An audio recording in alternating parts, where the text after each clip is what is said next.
Hello everyone. This video is a deep dive into the 2024 collapse of the Francis Scott Key Bridge and its inevitably negative impact on the Baltimore region. With that being said, let's get right into it. The Francis Scott Key Bridge was a highway bridge that crossed the lower Patapsco River and outer Baltimore harbor and port. It was opened on March 23, 1977 to carry the Baltimore Beltway I-695 between Dundalk and Hawkins Point. Initially named the Outer Harbor Crossing, the bridge was renamed in 1976 for poet Francis Scott Key, who wrote the lyrics to The Star-Spangled Banner, the U.S. national anthem. At 8,636 feet, it was the second longest bridge in the Baltimore metropolitan area, after the Chesapeake Bay Bridge. Its main span of 1,200 feet or 366 meters was the third longest of any continuous truss in the world. Operated by the Maryland Transportation Authority (MDTA), the bridge was the outermost of three crossings of Baltimore's harbor, along with the Baltimore Harbor and Fort McHenry tunnels, all of which require tolls for passage. It carried an estimated 11.5 million vehicles annually, including trucks carrying hazardous materials prohibited in the tunnels. It completed the last gap in I-695 circuit of the city, although the bridge roadway was officially a state road. By the early 1960s, the I-895 Baltimore Harbor Tunnel, the first crossing of Baltimore's harbor, had reached its traffic capacity. The Maryland State Roads Commission concluded there was a need for a second harbor crossing, so they began planning another single-tube tunnel under the Patapsco River, downstream and to the southeast, between Hawkins Point and Sollers Point in the outer harbor. In October 1968, this outer harbor tunnel project received financing through a $220 million bond issue, equivalent to $2 billion in 2025. That also funded the twinning of the Chesapeake Bay Bridge. However, when the bids to build the tunnel were opened in July 1970, they were substantially higher than expected. So, officials drafted alternative proposals, including a 4-lane bridge, which had the advantage of providing a route across Baltimore Harbor for vehicles carrying hazardous materials barred from tunnels. In April 1971, the Maryland General Assembly approved the bridge project. The United States Coast Guard issued a bridge permit in June 1972, replacing the earlier approval of the tunnel by the Army Corps of Engineers. Baltimore engineering firm J.E. Greiner Company was selected as the primary design consultant, with the side approaches being handled by New York City's Singstad, Cahart, November, and Herca in a joint venture with the Baltimore Transportation Associates Incorporated. The construction was to be performed by the John F. Beasley Construction Company with material fabricated by the Pittsburgh Des Moines Steel Company. Construction of the Outer Harbor Bridge began in 1972, several years behind schedule and $33 million over budget. Each of the bridge's main piers, number 17 and 18, were protected by dolphins upstream and downstream, each with a 25-foot diameter sheet pile filled with tremie concrete with a reinforced concrete cap. These piers also had a 17-foot fender system, crushable thin-walled concrete boxes of 100 by 84.5 feet, clad with timber members and steel plates at the base. In 1976, as construction went on, the facility was named for Francis Scott Key, the author of The Defense of Fort McHenry, the poem upon which the Star-Spangled Banner is based. Key was inspired to write the poem after witnessing the bombardment of Fort McHenry during the Battle of Baltimore in September 1814. Key had been aboard an American truce ship with the British Royal Navy fleet in Baltimore Harbor near Sollers Point. The approximate location was within 100 yards or 91 meters of the bridge and marked by a buoy in the colors of the U.S. flag. The Key Bridge opened to traffic on March 23, 1977. The bridge project was 1.6 miles or 2.57 kilometers in length, with 8.7 miles or 14 kilometers of approach road. In 1978, the bridge received an Award of Merit from the American Institute of Steel Construction in the long span category, and in 1980, a cargo ship collided with the Key Bridge, but the bridge was relatively undamaged. The bridge opened with 4 lanes, but its approaches were 2 lanes to reduce costs, and the south approach was widened in 1983. A project for the north approach was completed in 1999 after several years of delays. On Tuesday, March 26, 2024, the Dolly cargo ship left the port of Baltimore at 12:44 a.m. bound for Colombo, Sri Lanka. The ship had 2 local harbor pilots on board following standard operating procedure in Baltimore. Tugboats that piloted the ship from its berth were released once the ship was in the channel. At 1:24 a.m., the ship suffered a complete blackout and began to drift out of the shipping channel. A backup generator supported electrical systems, but did not provide power to the propulsion system. At 1:27 a.m., a Mayday call was made from the ship, notifying the Maryland Department of Transportation that the crew had lost propulsion and control of the vessel and that a collision with the bridge was possible, if not probable. One of the pilots requested that traffic be stopped from crossing the bridge immediately. The ship's lights went out and came on again some moments later, then again went off and returned just before impact, as smoke once again began rising from its funnel. At the pilot's request, the MDTA police dispatch asked officers to stop traffic in both directions at 1:27 a.m. Outer loop, northeastbound traffic was stopped at the south side after 20 seconds, while inner loop, southwestbound traffic was stopped at the north side by 1:28 a.m. Around the time of the collapse, the Maritime and Port Authority of Singapore reported that the ship dropped anchor before hitting the bridge, as part of its emergency procedures. At 1:28 a.m., the ship struck the southwest pier of the central truss arch span at roughly 8 knots or 9.2 miles per hour. AIS data showed the ship traveling at a speed of 8.7 knots or 10 miles per hour at 1:25 a.m. before departing the channel and slowing to 6.8 knots or 7.8 miles per hour by the time of the collision 2 minutes later. Within seconds of the collision, the bridge broke apart in several places, leaving sections protruding from the water and the roadway's approaches cut off. The main span fell onto the ship's bow, and a section of it came to rest there. The bridge strike and partial collapse were recorded on video. Well, tonight we are learning more about the efforts to clear the bridge before the collapse. After the Mayday call went out from the ship, the MTA dispatched crews to try and get all drivers and workers off of that bridge. Well, despite their efforts, there was not enough time. Tonight, you can hear those efforts for yourself. I need one of you guys on the south side, one of you guys on the north side, hold all traffic on the Key Bridge. There's a ship approaching that just lost their steering. So until you get that under control, we gotta stop all traffic. I'm en route to the south side. I'm holding traffic now. I was dragging, but we stopped prior to the bridge, so I'll have all outer loop traffic stopped. 10-4, is there a crew working on the bridge right now? K9-1, but want me to stop traffic on this site right now.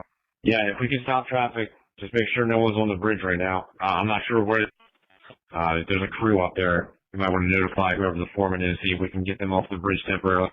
10-4, once the other unit gets here, I'll ride up on the bridge. I have all interloop traffic stopped at this time. Once you get here, I'll go grab the workers on the Key Bridge and then stop the outer loop. C-13 dispatch, the whole bridge just fell down. Start is whoever, everybody. The whole bridge just collapsed. 10-4, dispatch is direct. Do we know if all traffic was stopped? I can't get to the other side, so the bridge is down.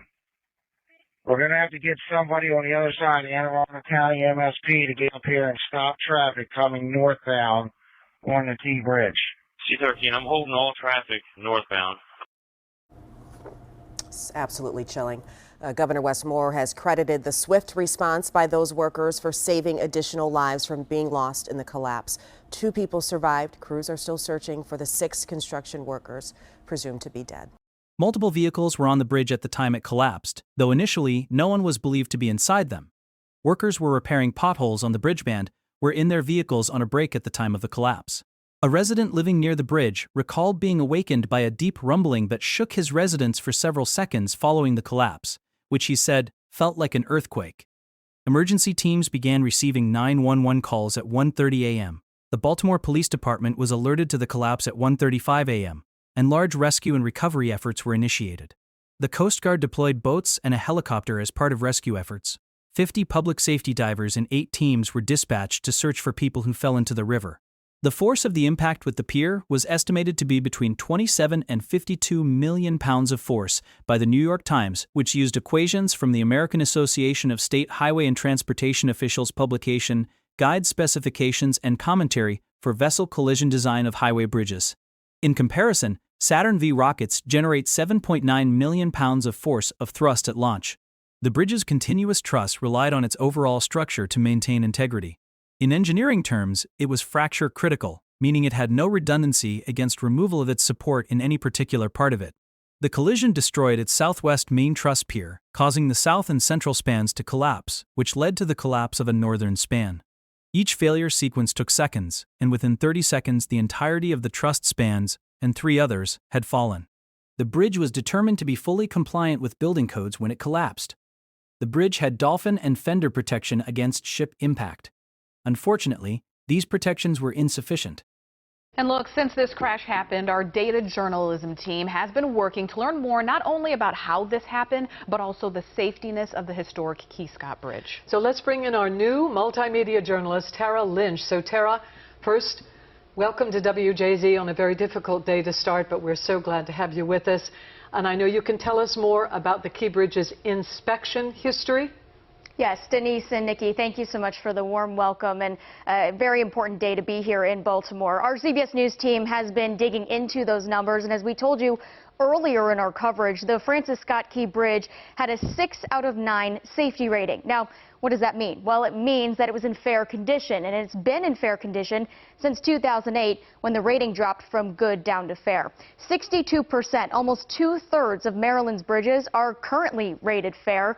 Now, according to the Federal Highway Administration, a fair rating means the bridge was competent and had minor or moderate defects, but was in good strength and performance. Nationwide, nearly 50% of the bridges have that rating. The purpose of these inspections is to observe the physical and functional condition of the bridge. And these tests are performed from the deck of the bridge all the way down to the water. Our data journalism team will continue to keep a close eye on this story and bring you much more as we get that. But for now, Denise and Nikki, back to you.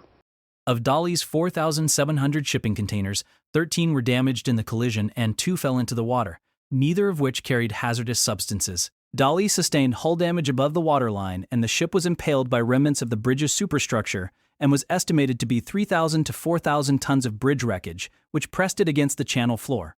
The ship remained watertight, and the shipping company initially claimed there was no water pollution directly from the ship. Authorities installed 2,400 feet, or 730 meters of water containment booms around the ship after a sheen was detected in the waterway, which was believed to have been produced by 21 U.S. gallons or 79 liters of oil that leaked from a bow thruster on the ship. On March 27th, the NTSB announced an investigation into a hazmat spill resulting from breached containers aboard Dolly, including some of the 56 containers that carried about 764 tons of hazardous materials that were primarily corrosives, flammable substances, and Class 9 materials.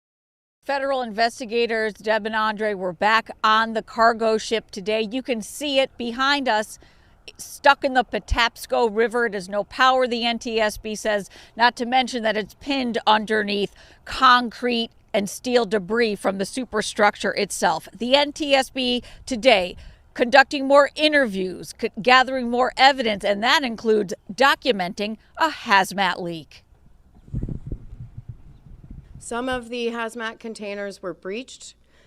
We have seen sheen on the waterway. The cargo ship that brought down Baltimore's Francis Scott Key Bridge is also contaminating Baltimore's waterway. That's according to the NTSB, which reports there is a hazmat leak into the Patapsco River from breached containers on the Dolly. That is, it's just utter devastation. The NTSB chair said she saw it for herself when she boarded the vessel with her team this week. Of course, we have the hazardous materials. We have containers that are open. We certainly have structural damage everywhere. Federal investigators conducting interviews, collecting evidence, including the manifest. Officials report identifying 56 containers carrying 764 tons of hazardous materials, including flammables, corrosives, and lithium-ion batteries. Federal, state, and local authorities are aware of that, and they will be in charge of addressing those issues. We asked the administration how Maryland is addressing the issues documented by the NTSB and if Governor Wes Moore saw the sheen on the surface as well, since he was also out on the water at the scene on Wednesday. We heard back from an MDE spokesperson who emailed a statement that reads in part, the Maryland Department of the Environment is on scene of the bridge collapse in a support role with first responders and to mitigate any environmental concerns. We are conducting water sampling upriver and downriver of the site.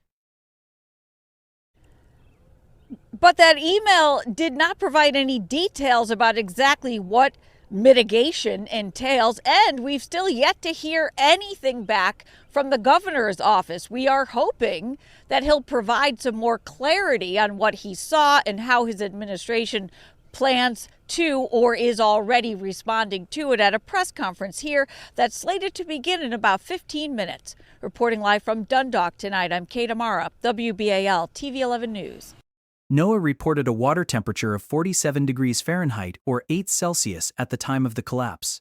2 people were rescued from the river. One was in very serious condition and the other uninjured.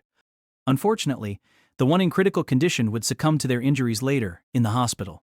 The second was a Mexican national. His lawyer said his client, who was in his vehicle as the bridge collapsed, escaped by manually rolling down his window. The whole center span is gone completely. It's in the water. When police first arrived on the scene of the Francis Scott Key Bridge collapse, even they were in shock. There is no bridge. There is no bridge.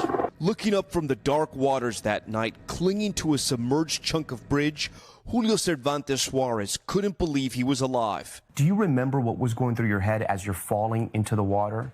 Sí.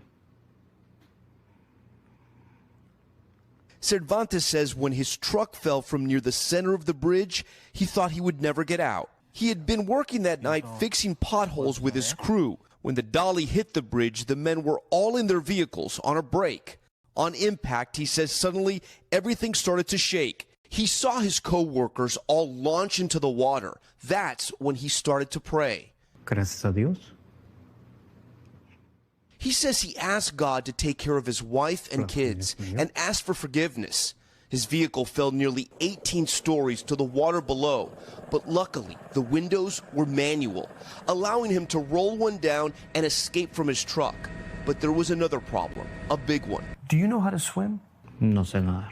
Cervantes says he managed to float out to a piece of the bridge lodged in the river and started to call out for his co-workers, including his brother-in-law and nephew, but heard nothing. Alejandro, Dorian, Miguel. At that point, do you realize that your friends and family have not made it? Cuando íbamos cayendo. He says he knew when they fell in and no one answered, they were gone. It was a human tragedy. They each had loved ones who depended upon them. On Capitol Hill Tuesday, Maryland senators pressing Congress to cover the full $1.7 billion price tag to replace the Key Bridge. A foreign vessel hit an American bridge and killed Americans, and they have asked the court to not be held responsible. In May, a preliminary NTSB report said the dolly had power issues in the days ahead of the disaster. In the coming weeks, Cervantes and the other victims' families are planning to file suit against all of the companies involved with the ship. He ingested all of that bad water. He has torn meniscus. He has other kind of psychological problems that he's going to deal with forever. The sole survivor of an unimaginable tragedy. Why do you think you survived? No lo sé. Saying he doesn't know, but believes there is a bigger plan for him. So about those incredible events, he happened to have a car with manual windows, so he got out. He couldn't swim, but was able to grab a chunk of that bridge and stay afloat. And finally, he actually entered the water with his helmet that had a flashlight that still worked and was able to turn on when the search boats arrived. 3 miracles. Wow. 3 miracles. Yeah. But guys, he also lives with a ton of guilt. Yeah. When he saw his family in the hospital, he sees his wife, he starts to say sorry. He starts asking for forgiveness because he asked his nephew to come work with him. So he's carrying that guilt. Wow. Yeah. Tom. All right, Tom. Yeah. Beautiful job. Thank you. On March 27th, the bodies of a 35-year-old Mexican national and a 26-year-old Guatemalan national were found inside a red pickup truck 25 feet or 7.6 meters below the midsection of the bridge. On April 5th, the body of a 38-year-old Honduran national was recovered from a submerged vehicle. On April 14th, another body was recovered from a submerged construction vehicle. The family of the victim requested the identity of the deceased be withheld. By that point, the underwater searches had found 5 submerged vehicles, including 3 passenger vehicles and a transit mixer. On April 30th, the Maryland State Police announced that they had identified areas of interest where the bodies of the 2 remaining missing victims could be. These areas had been inaccessible to recovery crews prior to April 13th. On May 1st, a fifth body, belonging to Miguel Angel Luna Gonzalez, 49, of Glen Burnie, was recovered from a red truck that had been among the missing construction vehicles. On May 7th, the sixth and final body, belonging to Jose Minor Lopez, 37, of Baltimore, was recovered. Just in overnight, a weeks-long recovery effort is now over in Baltimore. The final construction worker from the Key Bridge collapse has now been recovered. Jose Lopez was 37 years old. He was born in Guatemala and moved to the U.S. for a better life. He is the sixth and final construction worker search crews were looking for. Right now, the Maryland Transportation Authority is discussing the next steps to help rebuild the Key Bridge. The timeline for opening is fall in 2028. The FBI was also deployed to the scene but said that terrorism was not suspected in the incident. On March 27th, a Unified Command Joint Information Center was established to coordinate the investigation and salvage. The command includes members from primary stakeholders, including the U.S. Coast Guard, Maryland Department of the Environment, MDTA, Maryland State Police, and Synergy Marine. The FBI has opened a criminal investigation into the deadly Scott Key Bridge collapse. The agency saying it's focusing on the circumstances that led up to this entire episode and whether federal laws were followed. As the flag state, Singapore's Transport Safety Investigation Bureau and the Maryland Port Administration sent personnel to Baltimore to help in investigations. The MPA said it offered support to the NTSB and the Office of Marine Safety. NTSB personnel boarded the ship late on March 26th and obtained the voyage data recorder, which would help investigators develop a timeline of events leading up to the collision. Several possible factors were being considered, including the possibility that contaminated fuel or an improper grade of fuel had caused the loss of the ship's power. At a Senate Commerce Committee hearing on April 10th, NTSB Chair Jennifer Homendy said the agency would not likely issue its preliminary report until the first week of May. She said investigators were gathering data about the ship's electrical system, examining its circuit breakers with the assistance of Dali shipbuilder Hyundai Heavy Industries, and comparing the bridge's design and pier protection to current regulatory standards. In Baltimore this morning, a clearer picture now emerging of the disastrous crash that brought down the Francis Scott Key Bridge. NTSB investigators have for the first time boarded the cargo ship, still covered in mangled metal. It's just utter devastation. Along with initial interviews of the crew, investigators have now downloaded the ship's voice data recorder, or VDR. The initial timeline shows alarms started sounding at 1:24 a.m. Tuesday. 2 minutes later, the ship's pilot made an urgent call for any nearby tugboats to assist. The pilot radioed again a minute later, saying the ship had lost all power. Traffic cameras showed the ship approaching the bridge, before the feed cuts out 2 minutes later when the massive vessel struck the span.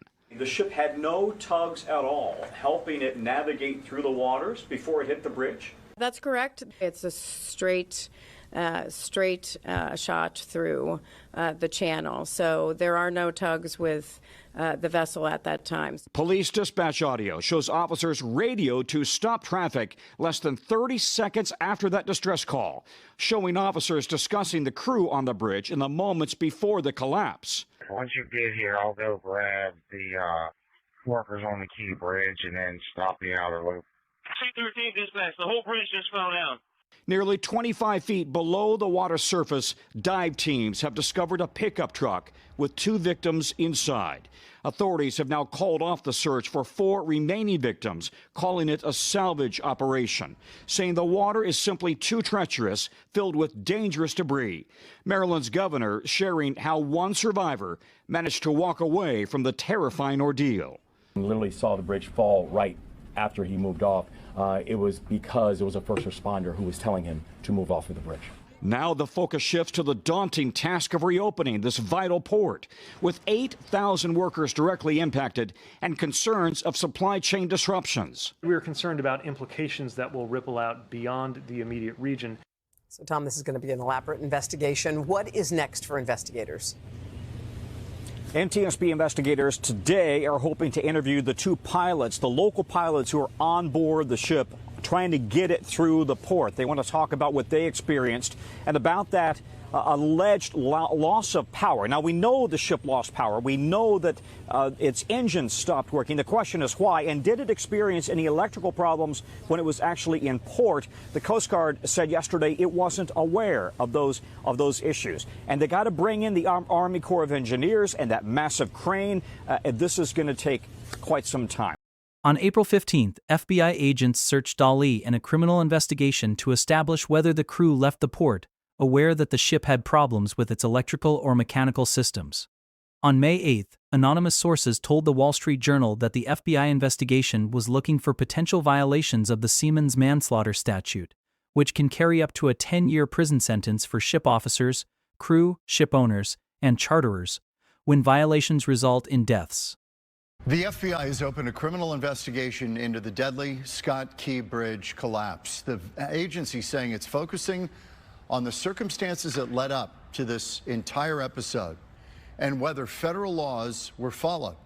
The preliminary NTSB report was released on May 14th. It stated that the ship had 2 power outages in port. The first occurred 10 hours before departure when an engine damper prevented exhaust gas from flowing out of the ship stacks and caused the engine to stall. The second outage occurred when insufficient fuel pressure caused the ship's backup generator to shut off, which led the crew to modify the ship's electrical configuration by switching from a transformer and breaker system that had been in use for several months to a different system on the accident voyage. However, the report did not draw a connection between the in-port outages and the voyage outages and stated that the NTSB's investigation of the electrical configuration was ongoing. The report also stated that fuel testing found no evidence of contamination. In testimony before the House Transportation Committee on May 15th, NTSB Chair Jennifer Homendy stated that the in-port power outages and voyage outages were mechanically distinct and that switching circuit breakers after an outage is a common practice, but that changing the electrical configuration may have resulted in the voyage outages. On September 12th, the NTSB released a 41-page report detailing tests completed on Dali in the weeks after the collapse. It said investigators had found a loose electrical cable in the transformer and breaker system that could have caused electrical problems. The 6-month anniversary of the Key Bridge collapse is coming up later this month. Yeah, it's hard to believe. Well, investigators continue looking back at what happened on that fateful night, while engineers look toward the future with plans to rebuild the bridge. Today, WMAR2 News returned to one of the impacted communities to get their thoughts on the process. But first, we have an update on the NTSB investigation. A catastrophe that cost 6 people their lives, the state of Maryland millions of dollars, and port workers months without work. And it could potentially all be blamed on one loose wire. New documents released by the NTSB as part of its ongoing investigation into what caused the Dali to crash into the Key Bridge detail the findings of an inspection by engineers from Hyundai, the company that manufactured the ship. A loosely connected cable was found in the breaker system. Engineers performed a simulation of what would have happened if the cable became disconnected. As expected, the ship experienced a brief blackout, just as it did on the night of March 26th. NTSB investigators didn't make any conclusions based off this inspection. The full report isn't expected until at least March. The Dali is scheduled to set sail from Virginia to China as soon as this Sunday, leaving behind devastated families and communities. I think that people still feel the trauma that day brought, but I also believe that that day brought a lot of us closer together. As the investigation continues, plans to rebuild the bridge are moving forward. People who live in the Turner Station neighborhood, which sits at the foot of where the bridge once stood, are invested in those plans. They're attending meetings held by the MDTA, asking questions and expressing concerns. I basically want to find out, as the bridge is redeveloped, what funding and opportunities will this community have also to help with redevelopment. There are a couple of things that, or should I say, social determinants that are in this area that need to be addressed while I believe the bridge is being redeveloped. At the end of August, the MDTA awarded a contract for the first phase of the rebuild to Kiowit Infrastructure. The department is still looking for a company to oversee construction, which isn't expected to start until early next year. The demolition of the remaining piers still sticking out of the Patapsco River is planned for this fall, but a date hasn't been set yet. The Department of the Environment is hosting a meeting in Dundalk next week. It still hasn't issued the certifications necessary for the project to move forward. The MDTA pledges that the construction work won't cause any relocations of people or businesses and won't significantly impact any planned growth or land use. When this bridge was built, we went through the same thing. They said that none of the equipment and the material was going to come through this community. It came through. It disrupted the structures of some of the houses on Sowers Point Road.